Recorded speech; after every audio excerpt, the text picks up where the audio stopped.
Well, this was a very tragic event. I think that, like I said earlier, it's up to us, up to each family member to have those conversations with your kids and report any suspicion of abuse to your school resource officer, to an adult that's a trusted adult, to any police officer that's out there. So just report it and let the law enforcement community investigate.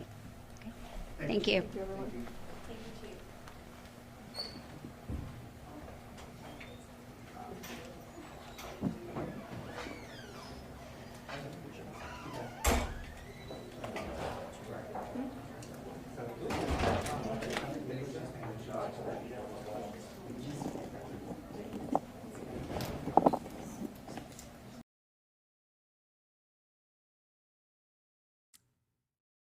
I'm baffled. I'm just baffled. That's my first. I just want to. I'm always upfront and honest with our audience. I'm baffled. No significant update today. No charges, any charges, let alone murder charges, being filed in this case.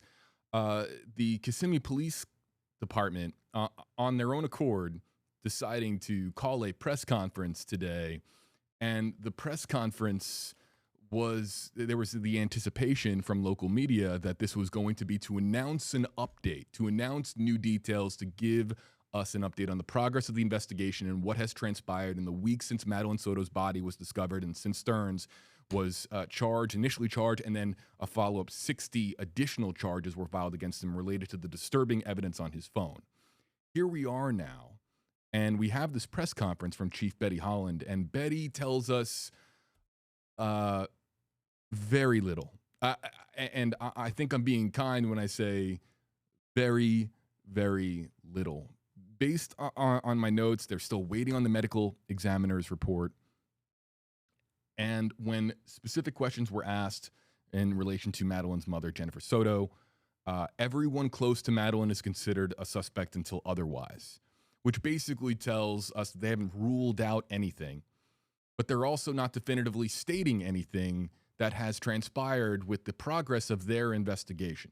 I think it also has to be stated that when you, and perhaps this is something that people might not know about how law enforcement operates, for the most part, this proves to be true, that when a sheriff's office gives a case over to a local police department, the case can shift in pacing in this one respect, and that a county sheriff's office usually, more times than not, is going to have a larger investigative force and more investigative resources than a local police department.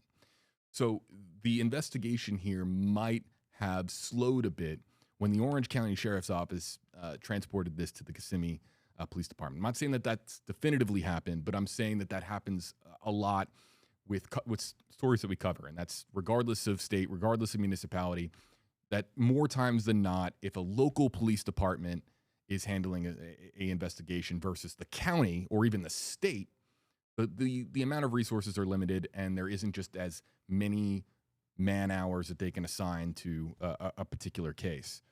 With that said, if this press conference was to satisfy the demands of local reporters and local media, then a statement being put out or a tweet being put out of saying that we don't have much new information to share, likely would have had a similar, if not the same, impact, rather than a press conference where a lot of folks in our comment section were anticipating some kind of an update and then getting really no tangible, meaningful, significant update whatsoever.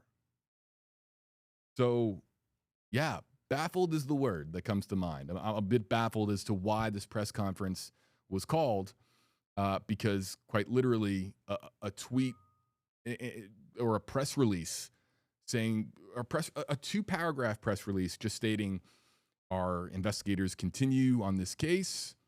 We are diligently pursuing justice for Madeline Soto.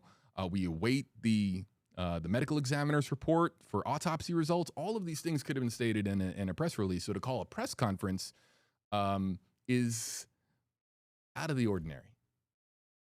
undoubtedly out of the ordinary.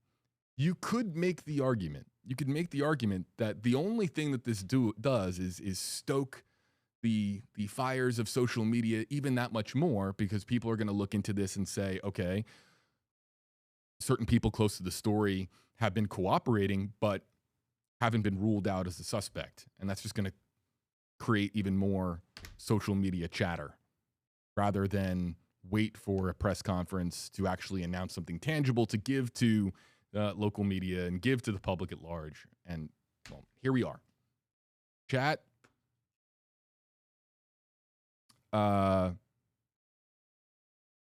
We've had some surprising press conferences on stream in the past. This one is particularly surprising. And yeah, I'm gonna have to increase slow mode on chat because the chat is just, I think, sharing the same feeling as I am, that that there was a tremendous amount of surprise. Let's just start with one more time with Madeline Soto's mother. Again, hasn't been charged, hasn't been accused, and a reminder, is cooperating with this investigation, has given an interview, and by all accounts, including, you heard there, the question being asked about Madeline Soto's father, who's not in Florida.